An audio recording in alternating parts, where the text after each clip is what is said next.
কোরবানি করা হলে কোরবানি তাহলে ফজিলতটা কি?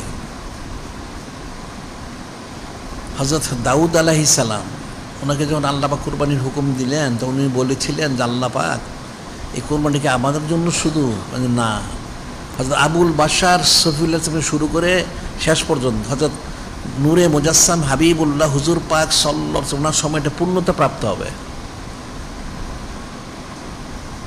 সেটা পূর্ণতা প্রাপ্ত। হযরত দাউদ সাহেব জিজ্ঞাসা করলেন এর বিনিময় বদলা কি, এর রাজামন্দি সন্তুষ্টি মোর হাসিল হবে।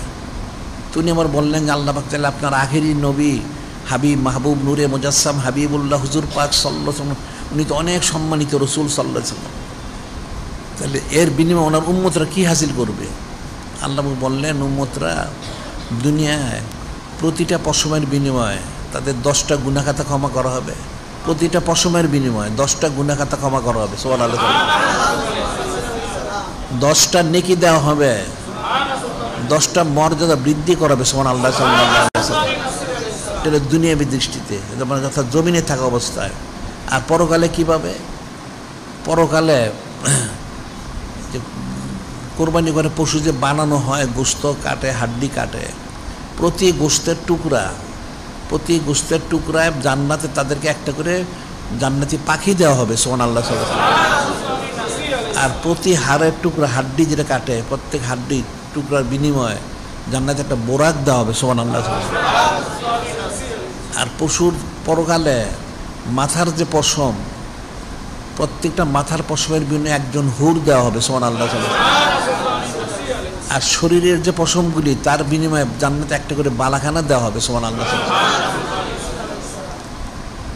তো সেটি আল্লাহ বলছে লেকুল্লি উম্মতিন জালনা মানসাকান লেসকুরুসমাল্লাহ আলাহ মারজ মিন বাহিমাতিল আনাম, লেকুল্লি উম্মতিন জালনা মানসাকান লেসকুরুসমাল্লাহ আল্লাহ মারজ মিন বাহিমাতিল আনাম, যে প্রত্যেক উম্মতের জন্য লেকুল্লি উম্মতিন জালনা মানসাকান, প্রত্যেক উম্মতের কোরবানি হুকুম দিয়েছি, লেসকুরুসমাল্লাহ আল্লাহ মারজ মিন বাহিমাতিল আনাম, তারা যেন গৃহপালিত পশুর উপরে আমার নাম মোবারক স্মরণ করে। এটা হযরত আবুল বাশার ছবি থেকে শুরু করে নূরে মুজাসসাম হাবিবুল্লাহ হুজুর পাক সাল্লাল্লাহু আলাইহি ওয়াসাল্লাম পর্যন্ত এই শেষে সেটাই পূর্ণতা প্রাপ্ত হয়েছে। কোরবানিটা যে তর্জ তরিকা সমস্ত কিছু নূরে মুজাসসাম হাবিবুল্লাহ হুজুর পাক সাল্লাল্লাহু আলাইহি ওয়াসাল্লাম তিনি এটা বর্ণনা করে দিয়েছেন। সেটা হাদিস আছে, হযরত সাহাবায়ে কিরাম রাদিয়াল্লাহু তাআলা আনহু আনহু যায়েদ ইবনে আরকাম রাদিয়াল্লাহু তাআলা قال أصحاب رسول الله يا رسول الله صلى الله عليه وسلم وما هذه الأضاحي قال سنة أبيكم إبراهيم قالوا فما لنا فيها يا رسول الله صلى الله عليه وسلم قال بكل شارة حسنة قالوا فالسوف يا رسول الله صلى الله عليه وسلم قال بكل شارة من السوف حسنة। হযরত যায়েদ ইবনে আরকাম রাদিয়াল্লাহু তাআলা তিনি বলেন হযরত সাহাবায়ে কিরাম রাদিয়াল্লাহু তাআলা জানতে চাইলেন ইয়া রাসূল আল্লাহ হাবিব আল্লাহ সাল্লাল্লাহু আলাইহি ওয়াসাল্লাম ফামা লানা ফিহা, প্রথমে আমা হাজিল আদাহি, এটা কি, এই কোরবানিটা কি?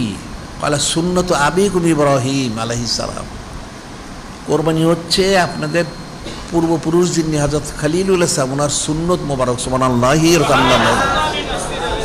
তো সাহাবায়ে কিরাম রাদিয়াল্লাহু জানতেন ফামা লানা ফিহা ইয়া রাসূলুল্লাহ সাল্লাল্লাহু আলাইহি ওয়াসাল্লাম, আমাদের কি রয়ে গেছে? বিকুল্লি শারাতিন হাসানাতুন, নূরে মুজাসসাম হাবিবুল্লাহ হুজুর পাক সাল্লাল্লাহু আলাইহি ওয়াসাল্লাম বললেন প্রত্যেক পশমের বিনিময়ে নেকি রয়ে গেছে, পশমের বিনিময়ে নেকি। তো সাহাবায়ে কিরাম রাদিয়াল্লাহু বললেন কালা ফাসসুফু ইয়া রাসূলুল্লাহ সাল্লাল্লাহু আলাইহি ওয়াসাল্লাম, অতিরিক্ত পশমযুক্ত যে পশু দুম্বা মেষ অনেক পশম বা ফাকাল বিকুল্লি শারাতি মিনে সুফে হাসানা, প্রত্যেক পশমের বিনিময়ে নেকি রয়ে গেছে, সুবহানাল্লাহ, সাল্লাল্লাহু আলাইহি ওয়াসাল্লাম। কর্ম বিষয়ক যত বিষয়ক প্রত্যেকটা বিনিময়ে নেকি রয়ে গেছে। এখন এটা নূরে মুজাসসাম হাবিবুল্লাহ হুজুর পাক সাল্লাল্লাহু আলাইহি ওয়াসাল্লাম ওনার সম্মানার্থে ওনার উম্মতদেরকে এই ফজিলতটা দেওয়া হয়েছে, এক নম্বর। আর 2 নম্বর বলা হচ্ছে এখন যাদের সামর্থ্য আছে তাদের প্রত্যেকেরই কোরবানি করতে হবে। হযরত আবি হুরায়রা রাদিয়াল্লাহু কালা রাসূলুল্লাহ মা ওয়াজাদা সাত আলিম দাহি ফালা ইয়াকরুবান্না মুসাল্লানা, নূরে মুজাসসাম হাবিবুল্লাহ হুজুর পাক সাল্লাল্লাহু আলাইহি ওয়াসাল্লাম করেন, যেটা হযরত আবু হুরায়রা বর্ণনা করেছেন। যার সামর্থ্য আছে, সামর্থ্য যে কোরবানি করবে না সে যেন ঈদগাহে না আসে, নিষেধ করে দিয়েছেন। ঈদের নামাজ ওয়াজিব, কোরবানি ওয়াজিব। যদি তুমি কোরবানি না করো তোমার ঈদের নামাজের প্রয়োজন নাই, তাকিদ দেওয়া হয়েছে। বিষয়টা ফিকিরের বিষয়, কোরবানি করতে হবে যাদের সামর্থ্য আছে। এখন খলিল দ্বিতীয় স্তর শেষ, আর তৃতীয় স্তর পূর্ণতা প্রাপ্ত হলেন নূরে মুজাসসাম হাবিবুল্লাহ হুজুর পাক সাল্লাল্লাহু আলাইহি জামানায়। এখন কোরবানি করতে আমাদের হানাফি মাযহাব মোতাবেক যাদের সচ্ছলতা, নেশাব তো তারা তো কোরবানি করবেই, সচ্ছলতা তাদের, তারাও যেন কোরবানি করে। এটা প্রত্যেকের জন্য দায়িত্ব, কর্তব্য। এখন এটা তো ওয়াজিব কোরবানি। এরপর আমরা একটা বলি ফরজ কোরবানি, যেটা নূরে মুজাসসাম হাবিবুল্লাহ হুজুর পাক সাল্লাল্লাহু আলাইহি ওয়াসাল্লাম উনি আদেশ মোবারক করেছেন যে ওনার পক্ষ থেকে কোরবানি করার জন্য। এটা কিন্তু একটা সূক্ষ্ম বিষয়, কঠিন বিষয়। মানুষ তো নূরে মুজাসসাম হাবিবুল্লাহ হুজুর পাক সাল্লাল্লাহু আলাইহি ওয়াসাল্লাম ওনার যে সম্মান, ফজিলত, বুজুরি, সম্মান, এটা উপলব্ধি করতে পারে না। এই জন্য তারা এগুলি গুরুত্ব দিতেও জানে না। নাউজুবিল্লাহ। যেটা হচ্ছে হানাস রহমতুল্লাহ বললেন, রয়তো হযরত আলী নাসিবি দাহিবে কাফশাইন ফাকুলতুল মাহাজা ফাকালা ইন্না রাসূল আল্লাহ সাল্লাল্লাহু আলাইহি ওয়াসাল্লাম আওসানি আন উদাহি আন ফান উদাহি আন। এখানে বলা হচ্ছে প্রথমে একটা হাদিস শরীফে হযরত হানাস রহমতুল্লাহ বিশিষ্ট তাবী, উনি বলেন আমি দেখলাম হযরত ইমামুল আউয়াল আলাইহিস সালাম ওনাকে দুইটা দুম্বা কোরবানি করতে। আমি জিজ্ঞাসা করলাম যে দুইটা করেন কেন? একটা তো আপনার ওয়াজিব, আরেকটা কি? তিনি বললেন আমাকে স্বয়ং নূরে মুজাসসাম হাবিবুল্লাহ হুজুর পাক সাল্লাল্লাহু আলাইহি ওয়াসাল্লাম তিনি ওসিয়ত ওসিয়ত করেছেন ওনার পক্ষ থেকে আমি যেন কোরবানি করি, সেজন্য আমি প্রতি বছর ওনার পক্ষ থেকে কোরবানি করি। সুবহানাল্লাহি ওয়া এখন যে ওসিয়ত, আরেকটা হাদিস আদেশ আছে আন হানাসি রহমাতুল্লাহ আন হযরত ইমাম আউল ইসলাম আমারানি রাসূল ইসলাম আনুদাহি আনু ফানুদাহি আনু আবাদা। ওটাতে বলা হচ্ছে আমাকে আদেশ মোবারক করা হয়েছে। হযরত হানাস রহমাতুল্লাহ বর্ণনা করতেছেন হযরত ইমামুল আউয়াল ইসলাম থেকে, ইমামুল ইসলাম আমাকে আদেশ মোবারক করা হয়েছে ওনার পক্ষ থেকে কোরবানি করার জন্য। আমি প্রতি বছর সেটা করি, আবাদ অনন্তকালের জন্য। তো অনন্তকাল করবেন কি করে? অর্থাৎ উনি ওসিয়ত করে যাবেন পর্যায়ক্রমে। তো ওসিয়তের যে বিষয়টা, এটা কিন্তু কোরআন শরীফে আছে। ওসিয়তের বিষয়টা কি আছে কোরআন শরীফে? ফামান বাদ্দালাহু বাদা মা সামিয়াহু ফাইন্নামা ইসমু আলাল্লাযিনা ইউবাদদিলুনাহু ইন্নাল্লাহা সামিউন আলিম। আল্লাহ পাক কোরআন শরীফে বলতেছেন ওসিয়তের বিষয়টা। ওসিয়ত পালন করা যে আমভাবে ওয়াজিব আর খাসভাবে ফরজ। আল্লাহ পাক কোরআন শরীফে বলতেছেন ফামান বাদ্দালাহু বাদা মা সামিয়াহু ফাইন্নামা ইসমুহু আলাল্লাযিনা ইউবাদদিলুনাহু। আল্লাহ পাক বলতেছেন কেউ যে কোনো ওসিয়ত করে, কেউ শোনে, শোনার পরে সে যদি সেভাবে ঠিকভাবে না বলে, পরিবর্তন করে, তাহলে গুনাহটা তার কাদের উপরে যাবে? নাউজুবিল্লাহ। ইন্নাল্লাহ সামিউন আলিম, আল্লাহ পাক শোনেন, জানেন। এটা কোন সময় আয়াত শরীফ। যদিও এটা ওসিয়তের বিষয়টা একটা প্রসঙ্গ আসছে, নুজুল খাস হুকুমাম। আল্লাহ নিজে বলছে ফামান বাদ্দালাহু বাদামা সামিয়াহু ফাইন্নামা ইসমু আলাল্লাযিনা ইউবাদদিলুনাহু ইন্নাল্লাহা সামিউন আলিম। কেউ যদি কোনো ওসিয়ত করে, কেউ শুনলো, শোনার পরে সে যেটা ঠিকভাবে না বলে, পরিবর্তন করে, তাহলে গুনাহটা তার কাদের উপরে যাবে? নাউজুবিল্লাহ। এটা হলো সাধারণ লোকের জন্য। কারণ কোনো বাবা যদি ওসিয়ত করে যে এটা তুমি করবা সন্তানকে, তখন সন্তানটা করা তার জন্য ওয়াজিব হয়ে যায়। যেমন কেউ যদি বলে তার জানাজার নামাজটা পড়াই দিতে হবে, এটা পড়াই দিতে হয় যদি সামর্থ্য থাকে। যেমন শায়েখ সাদি রহমতুল্লাহ, ওনার এক বন্ধু ছিলেন, উনি ওনাকে বলেছিলেন যে আপনি আমার জানাজা নামাজটা পড়াই, এটা ঠিক আছে। এখন উনি থাকেন এক দেশে, ওনার বন্ধু থাকে আরেক দেশে, 6 মাসের রাস্তা। উনি তো অলি আল্লাহ, উনি 6 মাস আগে রওনা দিচ্ছেন জানাজা পড়ানোর জন্য। ওই লোক জিন্দা। উনি 6 মাস পরে গিয়ে যখন পড়ছেন তার বাড়িতে, ওই দিন সে মারা গেছে। উনি জানাজা পড়ায় আবার ফিরে আসছেন। আমাকে ওসিয়ত করছে, ওসিয়ত পালন করলাম। সেটা আল্লাহ বলছেন যে যদি কেউ ওসিয়ত করে, কেউ শোনে, সে যদি পরিবর্তন করে, না বলে, চুপায় রাখে, হেরফের করে, তাই সে গুনাহটা তার কাঁধে। নাউজুবিল্লাহ। এখন ইমামুল আউয়াল আলাইহিস সালাম ওনাকে নূরে মুজাসসাম হাবিবুল্লাহ হুজুর পাক সাল্লাল্লাহু আলাইহি ওয়াসাল্লাম ওসিয়ত মোবারক করেছেন। উনি এটা প্রকাশ করেছেন। এখন এটা কিতাবে আছে, আমরা জানি। এখন চুপায় রাখলে কি হবে? গুনাহ হবে। এটা পালন করা হচ্ছে, সেজন্য আমরা এটা ফরজ কোরবানি। কারণ সাধারণ উম্মত এটা যদি ওয়াজিব হয়, তাহলে নূরে মুজাসসাম হাবিবুল্লাহ হুজুর পাক সাল্লাল্লাহু আলাইহি ওয়াসাল্লাম বললেন কি হবে? এটা ফরজ হবে। আল্লাহ কোরআন শরীফে বলছেন তো ওমা আতাকুমুর রাসূলু ফাখুযুহু ওমা নাহনু ফান্তাহু ওয়াত্তাকুল্লাহ শাদীদুল ইকাব। আমার হাবিব মাহবুব নূরে মুজাসসাম হাবিবুল্লাহ হুজুর পাক সাল্লাল্লাহু আলাইহি ওয়াসাল্লাম তিনি যা যা আদেশমূলক করেছেন সেটা তোমরা পালন করো, যা নিষেধ করছে বিরত থাকো। এ বিষয়ে যিনি খলিক, যিনি মালিক ভয় করো, তিনি কঠিন শাস্তিদাতা। এই আয়াত শরীফগুলি দ্বারা সেই ওসিয়ত মতটা ফরজ হয়ে গেছে। এই জন্য আমরা বলি ফরজ কোরবানি, এটা সবাইকে করতে হবে। এখন তুমি একলা পারো করো, নাহলে 10 জনে করো, 20 জনে মিলে করো, তোমার শরীক থাকো কোরবানির মধ্যে। অথবা যারা একটা গরু দিলে একটা নাম মোবারক রাখো, নূরে মুজাসসাম হাবিবুল্লাহ হুজুর পাক সাল্লাল্লাহু আলাইহি ওয়াসাল্লাম, ওনার জন্য। বাকি 6টা নাম তুমি দাও, তাহলে তোমার ফরজ কোরবানিটা হয়ে গেল, তুমি ফজিলতটা লাভ করে। কিন্তু কোরবানিটা ফরজ মনে রাখবা। উম্মত তো কোনোটাই বুঝে না, যার জন্য সারাদিন হারাম কাজ করে, নাউজুবিল্লাহ। এটা প্রত্যেকেই করতে হবে, এই ফরজ কোরবানি, এটা মনে রাখবা।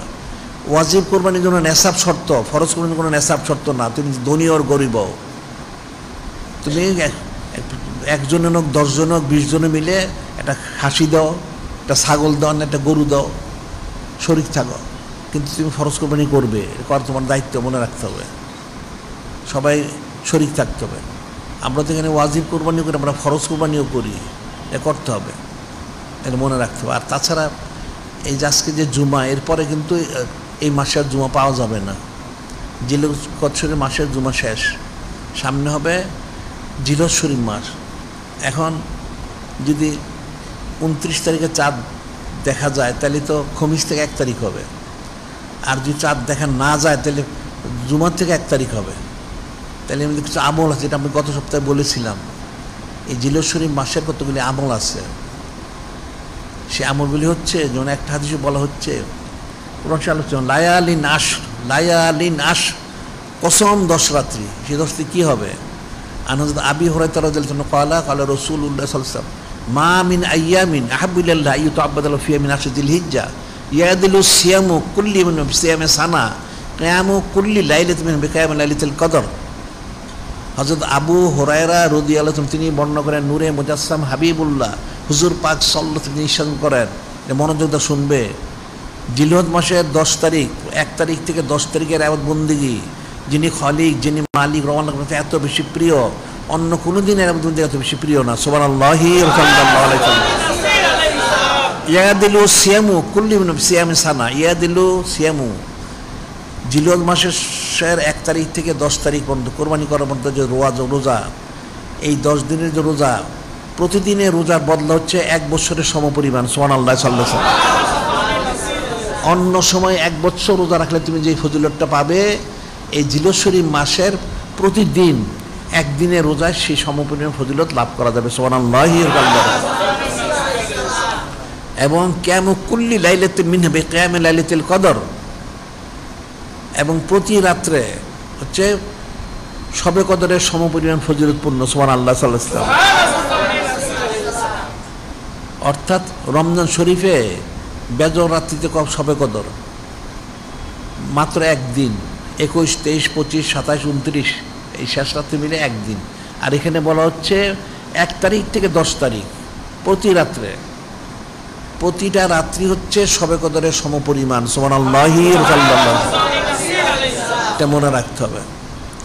আবার আরেকটা যে বলা হচ্ছে, হযরত ইবনে আব্বাস ক্বালা ক্বালা রাসূলুল্লাহ মা মিন আইয়ামিন আল আমালুস সালিহু ফিহিন্না আহাব্বু মিন হাযিল আইয়ামিল আশর। এই 10 দিনের রোজ নেক কাজগুলি আল্লাহর কাছে কতটুকু প্রিয়, পছন্দনীয়, এটাই বলা হচ্ছে। ইবনে আব্বাস মনে হচ্ছেন মা মিন আমিন আল আমালুস সালিহু ফিহিন্না আহাব্বু ইলাল্লাহি মিন হাযিল আইয়ামিল আশর। এই 10 দিনের আমল সালেহগুলি কত প্রিয় আল্লাহর কাছে, অনেক বেশি প্রিয়। কতটুকু? যে সমস্ত অন্যান্য আমল থেকে এটা বেশি প্রিয়। তাহলে সাহাবাই কিরা আমরা ক্বালু ইয়া রাসূলুল্লাহ ওয়ালাল জিহাদু ফি সাবিলিল্লাহ, আল্লাহ পাক ওনার রাস্তায় জিহাদ করে তার চেয়ে বেশি ফজিলতপূর্ণ। সাহাবাই কিরাম জানতেন, বললেন যে হ্যাঁ, নূরে মুজাসসাম জিহাদের থেকেও বেশি ফজিলতপূর্ণ। সুবহানাল্লাহ। অর্থাৎ জিহাদ করলে যত ফজিলত, তার চেয়ে বেশি ফজিলত পাওয়া যাবে এই 10 দিনে বন্দি করলে। সুবহানাল্লাহ সাল্লাল্লাহু আলাইহি ওয়াসাল্লাম। ক্বালু ওয়ালাল জিহাদু ফি সাবিলিল্লাহ, লা ওয়ালাল জিহাদু ফি সাবিলিল্লাহ। আল্লাহ পাক ওনার রাস্তায় জিহাদ করলে তার সেই পরিমাণ, সেটিকে চেয়ে বেশি ফজিলতপূর্ণ নয় না। জিহাদের চেয়ে বেশি ফজিলতপূর্ণ হচ্ছেন এই 10 দিনের আমলগুলি। সুবহানাল্লাহ সাল্লাল্লাহু তবে ইল্লা রজুলুন খারাজা বিনাফসি মালি ফালাম ইয়ারজু মিন যালিকা বিশাইইন, ওই ব্যক্তি ব্যতীত যদি কোনো ব্যক্তি তার সমস্ত সম্পত্তি বিক্রি করে জিহাদে যায়, সব সম্পত্তি সে খরচ করে ফেললো এবং সে নিজে শহীদ হয়ে গেল, ওই ব্যক্তি ব্যতীত, যে তার সমস্ত সম্পত্তি নিয়ে জিহাদে গেল, সমস্ত সম্পত্তি খরচ করলো এবং সে নিজে শহীদ হয়ে গেল, সে ছাড়া। এছাড়া জিহাদ থেকেও এই 10 দিনের সমস্ত আমলে সলেগুলি বেশি ফজিলতপূর্ণ। সুবহানাল্লাহি সাল্লাল্লাহু। এটা একটা আমল। আর আরেকটা আমল হচ্ছে, এটা আমরা যেন প্রতি রাতে তো আমরা দোয়া করি, তখনও বিশেষ দোয়া করা হয়। আরেকটা বলা হচ্ছে হযরত উম্মুনা সাদিস আলাইহিস সালাম ক্বালা রাসূলুল্লাহ সাল্লাল্লাহু আলাইহি ওয়াসাল্লাম যে দাখালাল আশু আরাদা বাদু আন ইউদাহিয়া ফালা ইয়ামুসসু মিন শারহি ওয়া বাশারি শাইয়ান ফি রায়াতিন উখরা ফালা ইয়াখুজান্না শারান ওয়ালিকুল মিনা যুফরান ফি রায়াতিন উখরা মান রাহালা জিলিজ আরাদা ইউদাহিয়া ফালা ইয়াখুজ মিন শারি ওয়া মিন আসফারিহি।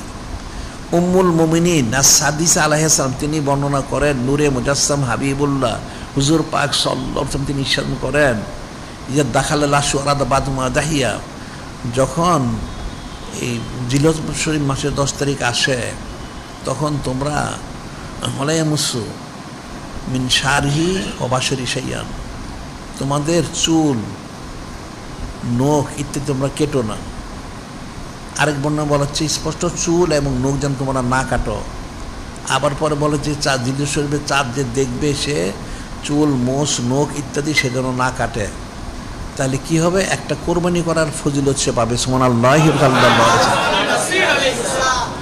এটা হচ্ছে যে কোরবানি করবে, আবার কোরবানি না করলেও আবার আরেকটা হাদিসে বলা হচ্ছে আব্দুল্লাহ আমর রাদিয়াল্লাহু আনহু ক্বালা ক্বালা রাসূলুল্লাহ সাল্লাল্লাহু আলাইহি ওয়াসাল্লাম উমিরতু বিল আদা ঈদান জালাল্লাহু লিহাযিল উম্মতে, উমিরতু বিল আদা ঈদান জালাল্লাহু লিহাযিল উম্মতে।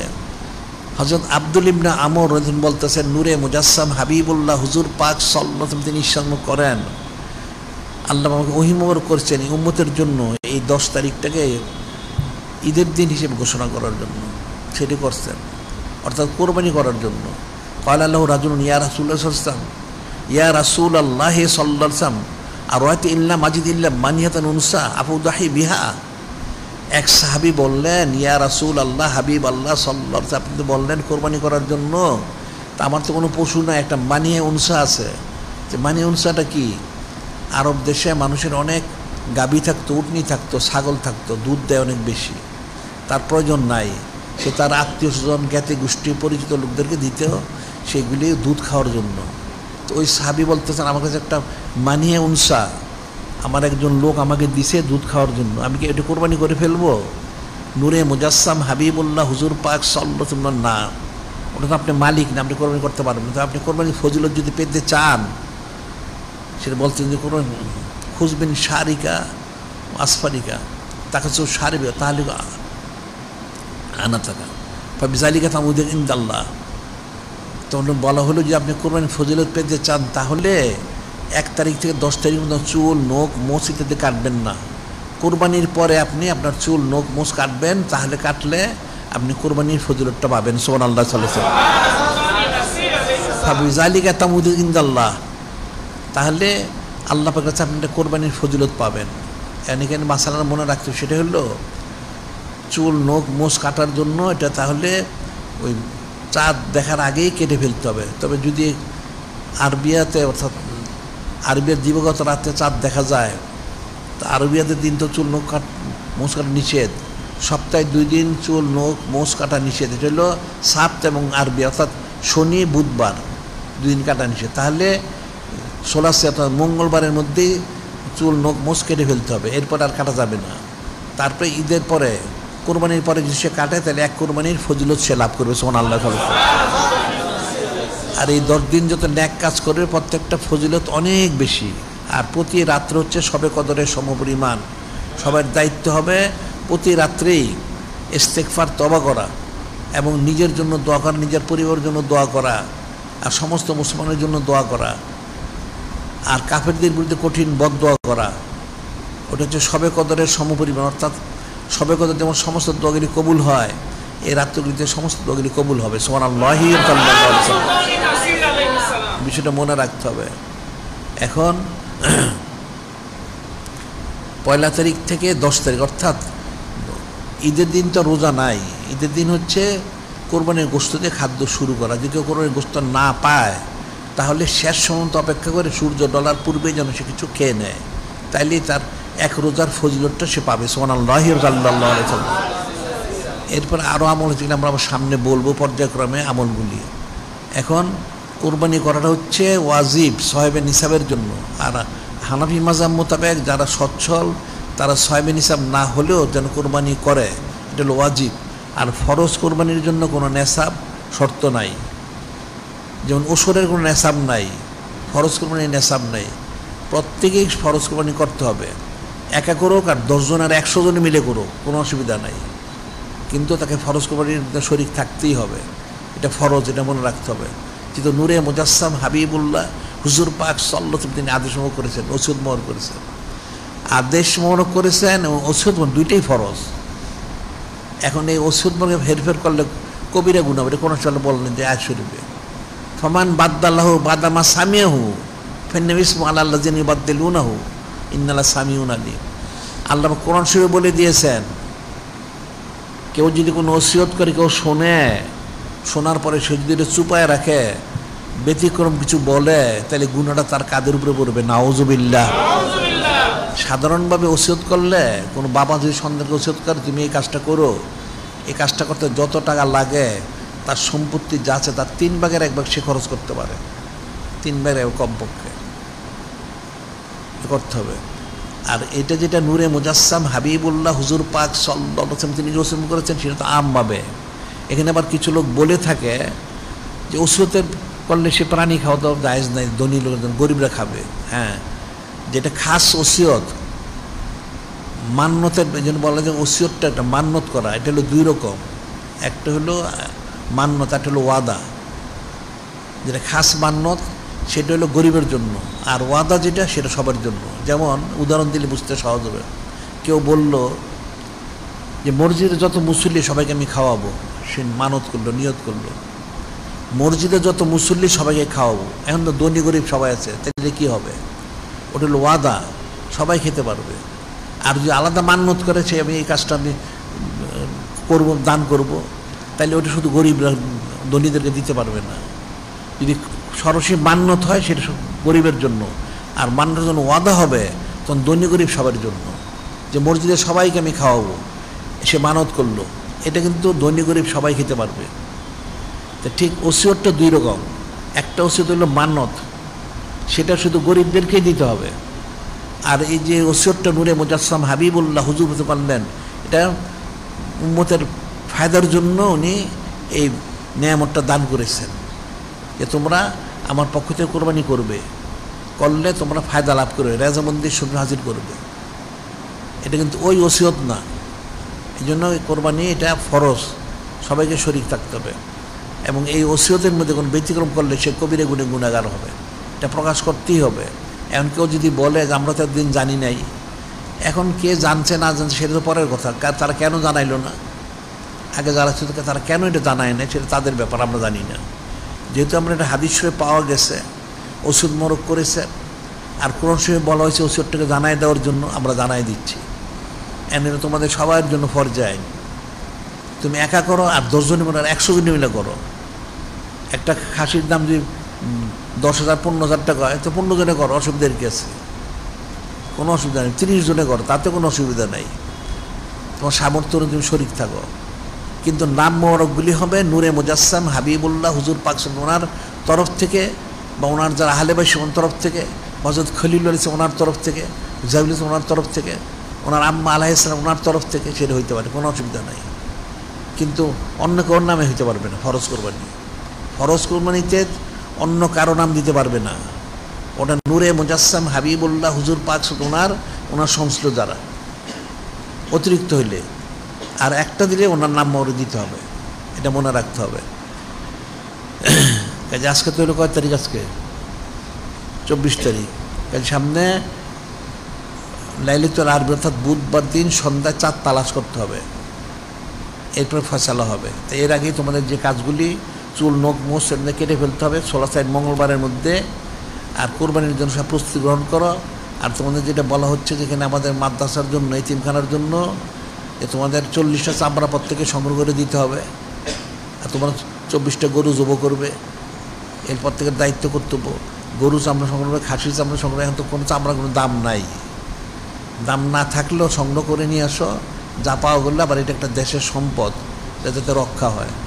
এটা কিন্তু গত বছর দেখা গেছে আমাদের পত্রিকায় অনেকে চামড়া পানিতে ফেলে দিছে, জঙ্গলে ফেলে দিছে। এটা কিন্তু ঠিক না, এটা সরকারেরও গাফলতি। কারণ এটা তো দেশের সম্পদ, চামড়া অনেক বড় জিনিস। বাজারে চামড়ার জিনিস কিনতে দেখো অনেক দাম দেখবা। একটা খাসির চামড়া কিনতে গেলে দেখা যায় 500 টাকা চায়, কিন্তু বাজারে বিক্রি করতে গেলে কাঁচা চামড়া 5 টাকা, 10 টাকা, 15 টাকা। নাউজুবিল্লাহ, বিষয়টা তো কঠিন। এটা কাফেরদের একটা ষড়যন্ত্র। এটা হচ্ছে আসলে এই চামড়া বিগুলি দিয়ে এই কোরবানির ঈদে এবং রোজার ঈদে, দুইটা ঈদ, রোজার ঈদে মানুষ জাকাত ফেতরা দেয় এই টাকাটা। আর কোরবানিতে চামড়ার টাকা, এটা দিয়ে কিন্তু সাধারণত আমাদের দেশের মাদ্রাসাগুলি চলতো। মানুষ তো কঠিন কাঞ্জুস বকিল, এরা মাদ্রাসায় পয়সা দেয় না। নাউজুবিল্লাহ, মাদ্রাসা এইভাবেই পয়সা দেওয়া উচিত ছিল, কিন্তু পয়সা তো তারা দেয় না। সেই জন্য এই জাকাতের টাকা এবং চামড়ার টাকা দিয়ে মাদ্রাসাকে চালানো হয়।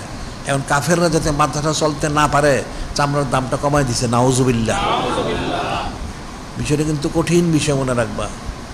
এবং মুসলমান হচ্ছে কাফিল এবং বকিল। আল বকিল আদুল্লাহ, বকিল তো আল্লাহ বা কোনো শত্রু। মুসলমানদের উচিত ছিল সমস্ত মসজিদ মাদ্রাসাগুলি তাদের নিজস্ব পয়সা দিয়ে পরিচালনা করা, কিন্তু মুসলমান তো পয়সা দেয় না। যার জন্য বাধ্য হয়ে জাকাতটা সংগ্রহ করতে হয়, আবার কোরবানির চামড়া সংগ্রহ করতে হয়। এটা যদিও গরিবের হক, ঠিক আছে, তার উত্তম হবে তলেব ইলম দিলে বেশি ফজল হয়, তাও ঠিক আছে, কিন্তু তারপরেও মুসলমানদের তো দায়িত্ব ছিল, কিন্তু তারা দায়িত্ব পালন করে না। আর মাদ্রাসার শিক্ষাটাকে সবচেয়ে বেশি সম্মান দেওয়া উচিত ছিল, কিন্তু সেটা সম্মান দেয় না। নাউজুবিল্লাহ, এই জন্য সারা পৃথিবীতে মুসলমানদের লাঞ্ছনা গঞ্ছনা। নাউজুবিল্লাহ, এটা মনে রাখতে হবে। এলমের দিনকে সম্মান করা ফরজে আইন। কোথাও সম্মান করে কে?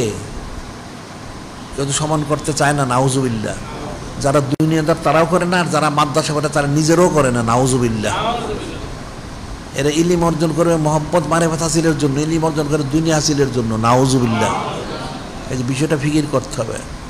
এখন সামনে এই আমলগুলি করতে হবে, চুল নখ মোছার যে হুকুম, তারপর আবাদবন্দিগুলি হুকুম করতে হবে, কোরবানি করতে হবে, চামড়া সংগ্রহ করতে হবে, সবই করতে হবে পর্যায়ক্রমে। এগুলো মনে রাখতে হবে। কাজে যিনি খলিক, যিনি মানে আল্লাহ যেন এগুলি করে এর মাধ্যম দিয়ে ওনাদের হাকিকি রাজামন্দি শুধু হাজির করে যেন আমাদেরকে তৌফিক দান করেন।